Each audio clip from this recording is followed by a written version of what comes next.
Hello friends, मैं अशोक स्वागत करता हूं डेली करंट अफेयर्स की इस इंटरेस्टिंग सेशन में, जहां आप लोग को 19 दिसंबर 2024 का करंट अफेयर्स बताया जाएगा, जिसमें ये सब महत्वपूर्ण टॉपिक आपको कवर किया जाएगा। हर करंट अफेयर्स आपका स्टेटिक जीके के माध्यम से और मैपिंग के माध्यम से डिस्कशन किया जाएगा। International news, national news, sports सब आपका पूरा कवर किया जाएगा। सेशन लास्ट तक देखिएगा, काफी इंटरेस्टिंग सेशन होने वाला है। तो शुरुआत करते हैं आज के इंटरेस्टिंग डेज के साथ। देखिएगा, गोवा मुक्ति दिवस जो है आज मनाया जा रहा है, तो इम्पोर्टेंट हो जाता है गोवा लिबरेशन डे। तो आपको याद रखना है कब मनाया जाता है, तो 19 दिसंबर को ये मनाया जाता है। आपसे डायरेक्ट पूछा जा सकता है कि ऑपरेशन विजय जो है किस लिए चलाया गया था। आप सब जानते होंगे, ऑपरेशन पोलो जब हैदराबाद को मुक्त कराने के लिए ऑपरेशन ऑपरेशन पोलो चलाया गया था। उसी तरह से गोवा को जो है पुर्तगालियों से आजाद कराने के लिए ऑपरेशन विजय चलाया गया था।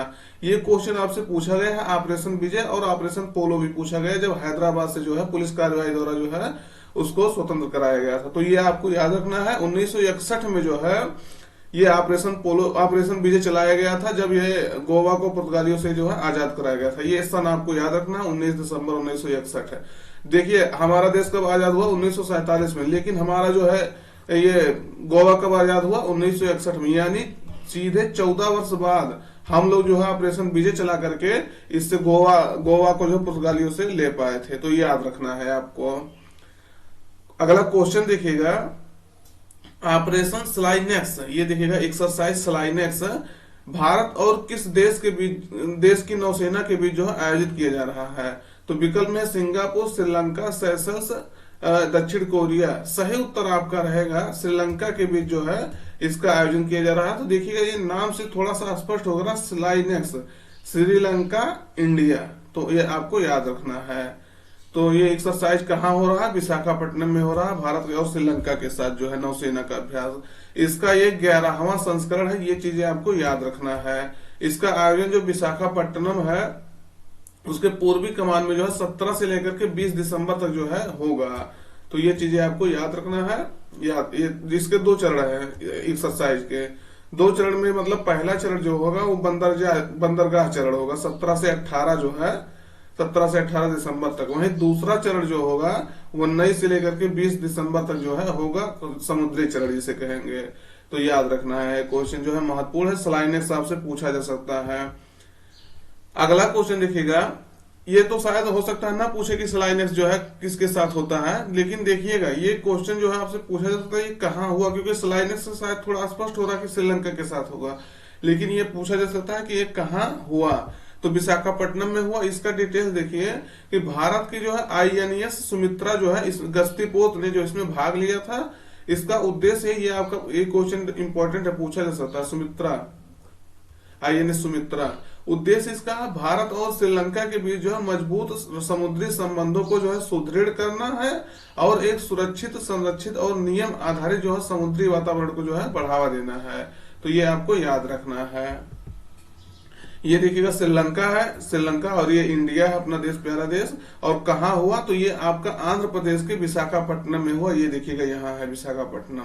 तो ये आपको याद रखना है। देखिए, मैप पे लोकेट कर देता हूँ जिससे आप जो है लंबे समय तक जो है इसको याद रख सकें। तो ये आपका इंडिया है और ये श्रीलंका। तो आपको याद रखना कि ये पाक जल संधि द्वारा जो है इस दोनों जुड़े हैं। तो आपको ये याद रखना है, क्योंकि पाक नाम से जो लगेगा पाकिस्तान के बीच में, लेकिन ये इंडिया के बीच में। ये इसलिए याद रखना क्योंकि ये एक नहीं कई बार क्वेश्चन पूछा गया है।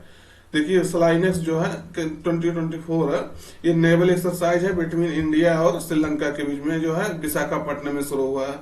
तो ये याद रखना, इसका 11वां संस्करण है, आपको बता दिए 17 से 20 दिसंबर तक ये हो रहा। देखिएगा किस तरह से एक्सरसाइज जो ये कंडक्ट किया जाता है। अगला क्वेश्चन देखिएगा, भारत के उपराष्ट्रपति ने जो है कहां पर एशिया के पहले राष्ट्रीय भू विज्ञान संग्रहालय यानी नेशनल जियो साइंस म्यूजियम का जो है उद्घाटन किया है। तो आपसे ये भी पूछा जा सकता है कौन किया है, तो भारत के उपराष्ट्रपति ने किया है। और कहाँ किया है, तो विकल्प है ग्वालियर, लखनऊ, हैदराबाद, कोलकाता, हैदराबाद। सही उत्तर आपका रहेगा मध्य प्रदेश के ग्वालियर में जो है इसका उद्घाटन किया गया, national geo science museum. Asia का फर्स्ट है ऐसा म्यूजियम। तो ये चीजें इसलिए इंपॉर्टेंट हो जाती है, न केवल इंडिया बल्कि एशिया में इस तरह से पहला म्यूजियम बना है। तो मध्य प्रदेश के ग्वालियर में इसका बना है। देखिए, इस राष्ट्रीय भू विज्ञान संग्रहालय का, जिसे नेशनल जियो साइंस म्यूजियम को जो है भारतीय भू विज्ञान सर्वेक्षण है, जिसे जियोलॉजिकल सर्वे ऑफ इंडिया कहते हैं, उन्होंने जो है इसको विकसित किया है, जियोलॉजिकल सर्वे ऑफ इंडिया। और इस म्यूजियम में जो है 2 गैलरी है, ये इसकी जो है 2 विशेषताएं खास है। पहले में जो है पृथ्वी की उत्पत्ति और जो है विकास से संबंधित जानकारी दर्शाई गई है, और वहीं जो दूसरा जो गैलरी है उसमें जो मानव सभ्यता और उससे जुड़े जो है विकास को दर्शाया गया है। यानी 2 गैलरी बनाया गया है, 2 मतलब जान लीजिए विभाग ऐसे कह लीजिए। और एक में जो है क्या दिखाया गया है, पृथ्वी की कैसे उत्पत्ति हुई है, कैसे जो है उसका विकास हो रहा है दिन पर दिन, जो है उसका शुरू से लेकर के अब तक का जो उसको पूरा दिखाया गया है। और दूसरे में जो है मानव सभ्यता कैसे पली बढ़ी, कैसे जो है अपना जो है रूप अभी तक वो चेंज कर चुकी है, उस सब के बारे में जानकारी जो है दिखाया गया है। तो इसका उद्घाटन कहाँ किया गया है, एमपी के ग्वालियर में। ये देखिएगा ग्वालियर यहाँ है, तो आपको याद रखना है। अगला क्वेश्चन देखिएगा, इसरो जो है गगनयान मिशन के लिए किस नाम से जो है क्रायोजेनिक इंजन जो है विकसित किया है। तो किस नाम से विकसित किया है, देखिए गगनयान मिशन जो है हमारा अंतरिक्ष में जो है मानव मिशन ले जाने के लिए तैयारी में है भारत। तो 2025 तक ऐसा टारगेट रखा गया है, लेकिन देखिए ये कब पूरा होता है, तो उसके लिए इंजन वगैरह बनाना जरूरी हो जाता है। तो किस इंजन से उसको जो छोड़ा जाएगा, उसके लिए क्रायोजेनिक इंजन लगेगा। आपको ये याद होगा, क्रायोजेनिक इंजन शायद आप जरूर जानते हो। तो ये किस नाम से जो है बनाया गया अभी आपको बता देंगे। तो GE10, CE20, GE20 GM25, CE25। सही उत्तर आप करेंगे CE20 नाम से जो है ये इंजन बनाया गया है। तो इसको डिटेल देखिए। इसरो ने जो है गगनयान मिशन के लिए जो CE20 क्रायोजेनिक इंजन, ये देखिए C से क्रायोजेनिक इंजन, तो ये आपको याद रखना CE20 नाम से क्रायोजेनिक इंजन। तमिलनाडु का जो महेंद्रगिरी है वहां से इसका सफलतापूर्वक परीक्षण किया गया है। अब क्रायोजेनिक इंजन क्या होता है, देखिएगा यह एक रॉकेट इंजन है, आपको ये जानना जरूरी है, जो है बहुत ठंडा ईंधन है, तरल हाइड्रोजन और तरल ऑक्सीजन को जो है इस्तेमाल करता है। इतना ही माइनस में इसका जो है टेम्परेचर रहता है, जान लीजिएगा इतना है, -80, 90 ऐसे, इससे भी ज्यादा टेम्परेचर, पूरा एकदम जो है कोल्ड होता है इसका, जो बहुत मतलब ये बहुत ठंडा ईंधन का यूज करता है। और इसका इस्तेमाल करता है तरल हाइड्रोजन का और तरल ऑक्सीजन का। और रॉकेट को जो है अंतरिक्ष में भेजने के लिए आवश्यक जो थ्रस्ट होता है वो उत्पन्न करता है। थ्रस्ट मतलब जो होता है जैसे जोर लगाना होता है। तो जैसे क्या होगा, जब आपको ज्यादा ऊंचाई तक जाना है तो नीचे से जब जो कोई ऐसा रहेगा जो थ्रस्ट देने वाला है, जो प्रेशर देने वाला है, जोर देने वाला है, तो जब इतना जिससे ज्यादा जितना ज्यादा जोर इसको पड़ेगा नीचे से, वो जो है उतना ज्यादा ऊपर जाएगा। तो इसीलिए जो है इस इंजन को, जो क्रायोजेनिक इंजन को ये बनाया जाता है। तो याद रखना है, थ्रस्ट जो है इससे ज्यादा इसको मिलता है क्रायोजेनिक इंजन से, तरल हाइड्रोजन और ऑक्सीजन इसमें जो है भरा जाता है। तो आपको ये याद रखना है, जितना ज्यादा जो थ्रस्ट ईंधन रहेगा उतना ज्यादा वो ऊपर जाएगा अंतरिक्ष में। तो अगर जानकारी दोस्तों अच्छी लग रही है तो चैनल को सब्सक्राइब करिएगा और अपने मित्रों तक जो है इसको जरूर शेयर करिएगा, जो पूछते हैं उसको बताया करिए। अगला देखिएगा, फेसिंग कन्फेडरेशन ऑफ एशिया के जो है महासचिव चुने जाने वाले पहले भारतीय कौन बने हैं। अब देखिएगा, एशिया का पहला है, एशिया का जो फेसिंग फेडरेशन ऑफ एशिया है उसके महासचिव बने हैं, वो भी पहला भारतीय कोई बना है। तो निश्चित रूप से क्वेश्चन इस तरह से इंपॉर्टेंट हो जाता है। फेसिंग मतलब होता है तलवारबाजी, तो इसको आप जानिएगा, इंपॉर्टेंट हो जाता है क्वेश्चन, क्योंकि पहले भारतीय बने हैं किसी जो एशिया लेवल के जो संगठन का, ये पहले भारतीय अध्यक्ष बने हैं। तो क्वेश्चन इसलिए महत्वपूर्ण हो जाता है। तो विकल्प में है राजीव मेहता, मोहम्मद इकराम, सुनील मेहता, मुकेश साहनी। सही उत्तर आप करेंगे राजीव मेहता जो है इसके अध्यक्ष बनाए गए, महासचिव बनाए गए हैं। तो ये आपको याद रखना है। ये देखिएगा, इनका इमेज है राजीव मेहता का। तो राजीव मेहता का कार्यकाल जो होगा 4 वर्ष का होगा। इसका जो अभी फेसिंग कन्फेडरेशन ऑफ एशिया जो था उसका उज्बेकिस्तान ताशकंद में जो है वो हुआ था बैठक। तो वहां इसको डिसीजन लिया गया था कि राजीव मेहता को जो है अगला फेसिंग कन्फेडरेशन ऑफ एशिया का जो है महासचिव बनाया जाएगा। तो यह एशिया में जो है तलवारबाजी यानी फेंसिंग का जो है खेल की गवर्निंग बॉडी है। तो ये आपको याद रखना 1988 में बना था और दुबई यूएई में इसका जो है हेडक्वार्टर है। तो ये चीजें आपको याद रखना है। दुबई यूएई समझ रहे हैं ना, संयुक्त अरब अमीरात। ये देखिएगा फेंसिंग जो है किस तरह से, इस तरह से कुछ आयोजित होता है, तो इसको आप याद रखना है। ये देखिएगा, ये है। अगला क्वेश्चन देखिएगा, किसने जो है सर्वश्रेष्ठ फीफा पुरुष खिलाड़ी पुरस्कार 2024 जो है जीता है, यानी best FIFA men's player of the year. तो किसने जीता है best FIFA men's player of the year, किसने जीता है? तो विकल्प में है Vinicius junior, Raheem Sterling, Cristiano Ronaldo, Robert Lewandowski. तो सही उत्तर आपका रहेगा है विनीसियस जूनियर जो है इसको जीते हैं। तो याद रखना है, ये कहाँ के हैं? ये ब्राजील के जो है निवासी हैं। तो ये चीजें आपको याद रखना है। अभी आपको महिला वाला भी बता देते हैं। तो विनीसियस जूनियर जो है ये ब्राजील के निवासी, इन्होंने जो है best film men's player of the year 2024 जो है जीता है। और जबकि सर्वश्रेष्ठ फीफा महिला पुरस्कार 2024 देखेंगे तो स्पेन की जो है एंटाना बोनमाटी, इनको जो है दिया गया है। तो इन्हें यह लगातार दूसरी बार यह पुरस्कार दिया गया है। 2023 का भी इनको जो है दिया गया था। तो ये याद रखना है, ये क्वेश्चन जो है इंपॉर्टेंट हो जाता है। दूसरी बार भी इनको दिया गया है एंटाना बोनमाटी को, और ये ब्राजील के हैं, और ये जो एंटाना बोनमाटी ये स्पेन की हैं। तो ये चीजें आपको याद रखना। फुटबॉल में जो है ये दिया जाता है, ये भी आपको पता होगा। तो ये देखिएगा, ये है विनीसियस जूनियर, ये ब्राजील के हैं, और ये जो है स्पेन की हैं, ये जो है एंटाना बोनमाटी। तो इनको भी याद, दोनों लोग को इमेज के माध्यम से भी आपको दिखा दिया गया। अगला क्वेश्चन देखिएगा, क्वेश्चन जो है ये भी महत्वपूर्ण है। देखिएगा, भारत और किस देश के बीच जो है संयुक्त सैन्य अभ्यास है सहयोग होप टैग 2024 जो है आयोजित किया गया। तो ये आपको बताना है भारत और किस देश के बीच जो है इसका आयोजन हुआ है। तो विकल्प में है देखिएगा मलेशिया, वियतनाम, फिलीपींस, थाईलैंड। सही उत्तर आपका रहेगा वियतनाम के जो है, वियतनाम के साथ इसका जो है आयोजन हुआ है। और कहाँ हुआ है तो ये आप जानिएगा केरल के तट पर हुआ है। तो वियतनाम के साथ जो ये आयोजन, इसका एक्सरसाइज का आयोजन हुआ है। आयोजन जो है केरल के कोच्चि तट पर जो है इसको आयोजित किया गया है।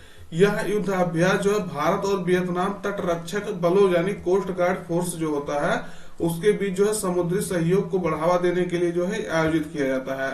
तो ये क्वेश्चन जो है महत्वपूर्ण है, याद रखना है। और भारत और वियतनाम के साथ जो है बिन बैक्स होता है, Vietnam India bilateral army exercise. ये भी आपसे क्वेश्चन पूछा जा सकता है, लेकिन इसका नाम में थोड़ा सा अस्पष्ट हो रहा है वियतनाम इंडिया, लेकिन इस कई बार कंफ्यूज हो जाता है। तो बिन बैक्स आपको याद रखना है, Vietnam India bilateral army exercise है।